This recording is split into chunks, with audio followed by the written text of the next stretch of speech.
आज अपन पढ़ रहे हैं द्विध्रुव द्विध्रुव के कारण किसी बिंदु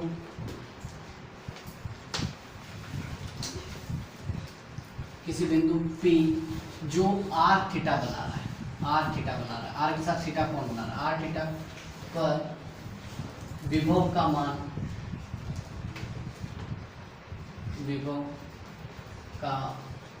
मान ज्ञात करना। स्पष्ट रूप से दे रखा है कि कोई भी एक द्विध्रुव है, द्विध्रुव ऐसा बनता है। द्विध्रुव क्या होता है? समान आवेश किंतु विपरीत कुछ दूरी पर स्थित हो, माइनस क्यू आवेश प्लस क्यू आवेश, इन दोनों के बीच की दूरी कितनी है? 2 है। ये कहलाता है द्विध्रुव। और यहाँ इसका ये एक सेंटर पॉइंट है, ये सेंटर पॉइंट ओ नाम दे देता हूँ इसको। यहाँ से आर थीटा बनाता हुआ, ये आर थीटा बनाता हुआ ये कोई बिंदु P है। इस बिंदु पर अपने को ज्ञात करना है विद्युत विभव का मान ज्ञात करना है, जो कि यहाँ से r दूरी पर है। यहाँ से यहाँ की दूरी है अपने पास a, और इधर भी ऐसा कैसा है, इसकी दूरी है a। अपने पास विभव, यहाँ से थोड़ा सा सही से लाइन बनाता हूँ,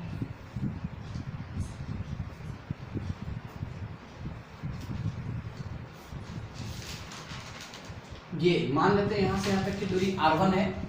ऐसा कैसा, यहाँ से यहाँ तक की दूरी मान लेता हूँ r2 है। विद्युत विभव का फॉर्मूला है, सभी को याद होना चाहिए। विभव का फॉर्मूला होता है V = kq/r। प्लस विभव के कारण ये होता है, माइनस विभव के कारण, माइनस क्यू के कारण विभव होता है -kq/r। ये बात ध्यान रखना है। इस बात ये भी ज्ञात कर सकते हैं एकल आवेश के कारण विद्युत विभव का मान, लेकिन अभी अपने को डायरेक्ट ये बात ध्यान रखना है। यदि -q के कारण विभव का मान ज्ञात करूं P बिंदु पर, मान लेता हूं मैं V1 प्लस q के कारण लिख रहा हूं, तो प्लस q के कारण kq/r2, यहां से दूरी r2, समीकरण नंबर 1। ऐसा कैसा, -q के कारण लिखूं मैं, -q के कारण विभव का मान V2 = -kq/, आवेश से बिंदु की दूरी r1, तो ये आ जाएगा अपना r1, समीकरण नंबर 2। अब इन दोनों समीकरण 1 और 2 में अपने को r1 और r2 की वैल्यू ज्ञात करनी है। r1 और r2 की वैल्यू आ जाए तो यहाँ पे कुल विभव का मान P आ जाएगा अपने पास। V1 और V2 को जोड़ेंगे तो कुल विभव का मान आ जाएगा। अब ये वैल्यू कैसे ज्ञात करनी है? ये वैल्यू ज्ञात कर सकते हैं अपन 2 तरीकों से। एक तो 11th क्लास के सदिश त्रिभुजों के सदिश नियम को सोल्व करके भी निकाल सकते हैं, जो कि थोड़ा सा मैथ्स के अंदर टफ हो जाता है। अपन इसको डायरेक्ट ज्ञात करते हैं। कैसे ज्ञात करना है? इसको नाम दे देता हूँ A, ये B है, इसको O नाम दिया गया है। यदि मैं इस लाइन को आगे बढ़ाऊं, यहाँ आगे बढ़ाऊं और यहाँ से ये लंब डाल दूं इसके ऊपर 90 डिग्री का कोण, इसको नाम दे देता हूँ D। यहाँ पे यदि किसी लाइन को ऐसे आगे बढ़ाया जाता है, थोड़ा सा और सही बना देता हूँ,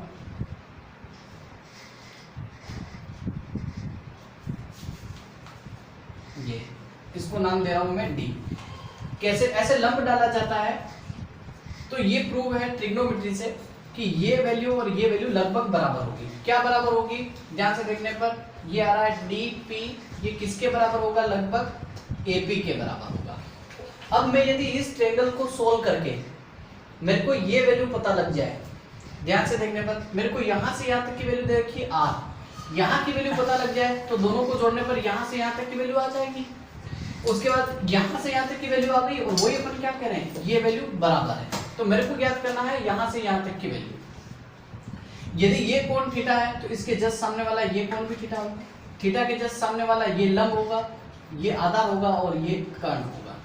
अब मेरे को दे रखा है ये A वैल्यू दे रखी है कर्ण की, और आधार फाइंड करना है। तो लाल बटे हुआ कक्का से कर्ण और आधार का रिलेशन क्या होता है? आधार और कर्ण का रिलेशन होता है दूसरे नंबर का कोस थीटा। पहले वाला साइन थीटा होता है, दूसरा कोस थीटा, फिर टेन थीटा। तो A/K यहाँ पे लिख देता हूँ, त्रिभुज AOD में, इस त्रिभुज AOD में कोस थीटा की वैल्यू क्या आ रही है मेरे पास? Cos theta is equal to आ रहा है a। की वैल्यू क्या है? आधार क्या है? OD। OD अपॉन कर्ण, कर्ण की वैल्यू क्या है, डायरेक्टली ए दे रखा है तो मैं डायरेक्टली ए लिख देता हूँ। उसके बाद OD चाहिए अपने को, तो ये OD इज इक्वल टू, इस ए को इधर भेजेंगे तो ए cos थीटा, अपने पास OD की वैल्यू आ गई। और मैं यहाँ पे ऐसा लिखना चाह रहा हूँ, ये पूरा DP को मैं क्या लिख सकता हूँ, DP is equal to OD plus OP, यहां से यहां तक जोड़ा, इसके अंदर यहां से यहां तक जोड़ दिया, तो पूरा आ गया DP के अंदर मेरे पास पूरी की पूरी वैल्यू है अब DP is equal to OD की वैल्यू क्या है, ये रही ए cos थीटा प्लस नीचे तो ठीक, ए cos थीटा प्लस, अब यहाँ पे आ रहा है OP, यहां से यहां तक की वैल्यू दे रखी है, सामने दिख रहा है R, DP आ गया अपने पास ए cos थीटा प्लस R, और ये जो DP है वो किसके बराबर है, यहाँ लिख रखा है AP के बराबर, AP के बराबर है। और ये AP को अपन ने क्या लिखा था, R1, ये R1 का मान अपने को रखना है कहाँ, समीकरण 2 में, यहाँ लिख देता हूँ R1 का मान समीकरण 2 में रखने पर लिखता हूं, क्या आ रहा है, V2 is equal to minus of KQ upon क्या आ रहा है, R plus a cos theta, R plus a cos theta, ये समीकरण आ गया अपने पास, इसको नाम देता हूं मैं 3। दोस्तों जैसे मैंने R1 की वैल्यू फाइंड करी है, वैसे अपने को R2 की वैल्यू भी फाइंड करना है। मैं क्या कर रहा हूं, यहाँ B बिंदु से यहाँ पर एक डाल रहा हूं लंब, ये लंब डाल दिया, ये जो लंब डाला है ध्यान रखना है, ये जो लंब डालते ही यहां से यहां तक की जो दूरी है वो इसके बराबर होती है। तो मैं अगर ये ज्ञात कर लूं तो क्या आ जाएगा, मेरे पास R2 आ जाएगा। अब ये दूरी कैसे ज्ञात कर सकता हूं, मेरे पास ये पूरा दे रखा है, अगर इस पूरे में से ये घटा दूं तो ये आ जाएगा, बिल्कुल ठीक। तो इस त्रिभुज में इसको नाम देता हूं E नाम देता हूं, इस बिंदु को E नाम दे रहा हूं। तो त्रिभुज कौन सा आ रहा है मेरे पास, त्रिभुज OBE, त्रिभुज OBE में क्या लिख रहा हूं, मेरे को फाइंड ये करना है, ये ए दे रखा है, यहां से यहां तक भी है, यहां से यहां तक भी है, तो ये थीटा दे रखा है, थीटा के सामने वाला ये लंब है, ये आधार है, ये कर्ण है, मेरे को ये ज्ञात करना है, ये दे रखा है, इन दोनों का रिलेशन आधार और कर्ण का सेम ऐसा कैसा, cos थीटा। तो त्रिभुज OBE में भी लिख रहा हूं मैं cos theta is equal to आधार की वैल्यू क्या दे रखी है, नहीं दे रखी है, तो इसका नाम लिख देते हैं OE, नाम है इसका OE अपॉन कर्ण की वैल्यू क्या दे रखी है, A, तो A लिख देता हूं ये। तो OE इज इक्वल टू मेरे पास क्या आ गया है, A cos थीटा, ये आ गया है। अब मैं यहां पे ऐसा लिखना चाह रहा हूं, क्या OP इज इक्वल टू यहाँ पे क्या दे रखा है, OE प्लस EP, ये देखिए ये पूरा कब आएगा, जब मैं इसमें इसको जोड़ दूंगा, ये भी लिखा है। अब मेरे को क्या जरूरत है, मेरे को जरूरत है EP जरूरत है, तो EP लिख देता हूं, EP इज इक्वल टू, यहाँ OP पहले से मौजूद है, OE को इधर भेजेंगे तो माइनस ऑफ OE आ जाएगा, ये EP की जगह पे। अब यहाँ पे OP कितना है, यहां से यहां तक की दूरी कितनी दे रखी है, R, माइनस OE कहां से, ये OE दे रखा है A cos थीटा, ये दे रखा है OE क्या दे रखा है, A cos theta, R minus A cos theta, क्या आया है EP किसके बराबर है, EP बराबर है BP के बराबर है, और इसी को अपन क्या लिखते हैं, इसी को अपन लिखते हैं R2।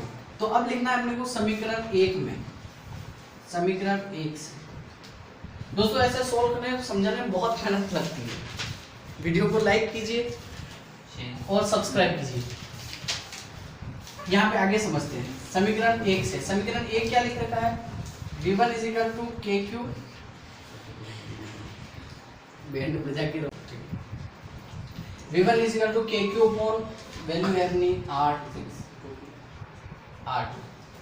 वैल्यू पुट करेंगे तो V1 इज इक्वल टू क्या आ जाएगा अपने पास, KQ अपॉन R2 की वैल्यू कहाँ है, R2 की वैल्यू ये रही, ये r minus A cos theta, r minus A cos theta. ये आ गया अपने पास समीकरण नंबर कितना, 3 के बाद 4।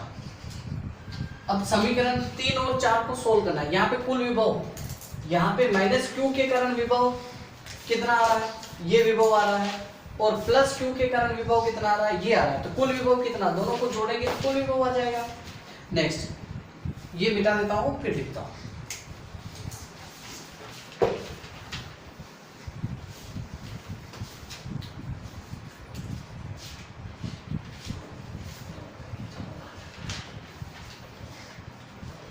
यहां लिख रहा हूं कुल विभव V is equal to V1 plus V2। अब यहाँ पे दे रखा है अपने पास, क्या दे रखा है, मिटा देता हूँ। V इजिकल टू V1 की वैल्यू क्या दे रखी है, KQ upon R minus A cos theta.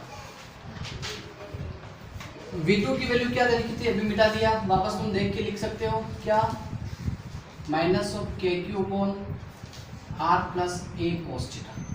इसको सोल्व करेंगे वही अपना आंसर होगा। देखें दो भिन्न दे रखी हो, कैसे सोल्व करते हैं अपन, उसको एलसीएम लेके सोल्व करते हैं। तो v इजिकल टू अपन ने एलसीएम लिया, यहाँ एक काम करते हैं, KQ कॉमन ले लेता हूँ, ये KQ दोनों के अंदर आ रहा है, तो KQ कॉमन, यहाँ पे r minus A cos theta, r plus A cos theta. LCM लिया, यहाँ पे 1 को इससे मल्टीप्लाई किया तो क्या है, r plus A cos theta minus r minus A cos theta. इसी को सोल्व करना है। v इजिकल टू क्या आ रहा है अपने पास, KQ r plus A cos theta, minus को प्लस से गुना किया तो माइनस r, माइनस माइनस को गुना किया तो प्लस ए कोस थीटा। यहाँ पे ध्यान देने की जरूरत है, यहाँ पे ध्यान से देखने को फॉर्मूला बन रहा है a minus b a plus b, formula होता है a square minus b square. तो यहाँ पे आ जाएगा r स्क्वायर माइनस ए स्क्वायर कोस स्क्वायर थीटा। ये अपने पास फॉर्मूला आ गया। अब यहाँ पे ध्यान से देखते हैं, तो ये प्लस r है, ये माइनस r, कैंसल। तो v इजिकल टू अपने पास क्या आ गया, KQ a cos theta plus a cos theta, तो 2a cos theta upon r square minus ए स्क्वायर कोस स्क्वायर थीटा। ये अपने पास वैल्यू है। अब 2a इंटू क्यू को 2a into Q into 2a गुणा करते हैं तो अपने आता है विद्युत द्विध्रुव आघूर्ण P। विद्युत द्विध्रुव आघूर्ण P आता है, यहाँ पे ये वैल्यू पुट करेंगे अपन, तो क्या आ जाएगा अपने पास, v is equal to KQ, Q तो हट रहा है, अपना आ जाएगा KP कोस थीटा अपॉन। अब यहाँ पे एक चीज और मैं चेंज कर रहा हूँ, यदि ये जो R है उसका वैल्यू, ये जो P बिंदु लिया है ये बहुत दूर लिया है, तो R की वैल्यू क्या होगी, बहुत ज्यादा होगी, किससे, A से। तो A को क्या मान सकता हूँ मैं, नगण्य।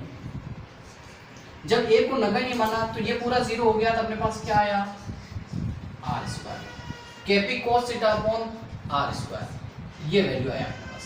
और यही है विद्युत द्विध्रुव के किसी बिंदु P r थीटा पर विद्युत विभव का मान, और ये लगभग 2020 के एग्जाम में लगभग आने वाला है, KP cos थीटा। अब इसको यदि अपन इस विभव को, इस बिंदु P को यदि अक्ष पर ले लें, यदि बिंदु P को अक्ष पर ले लें तो ये इधर बन जाएगा, तब उसके बीच में कोण कितने डिग्री का बनेगा वो सोल्व कर लेते हैं, वो कर सकते हैं। और यहाँ पे यदि निरक्ष पर लें तब भी कोण को देखकर डायरेक्ट उसका आंसर अक्ष, निरक्ष या कहीं और किसी भी बिंदु पर आए तब भी इसको सोल्व कर सकते हैं। Thank you.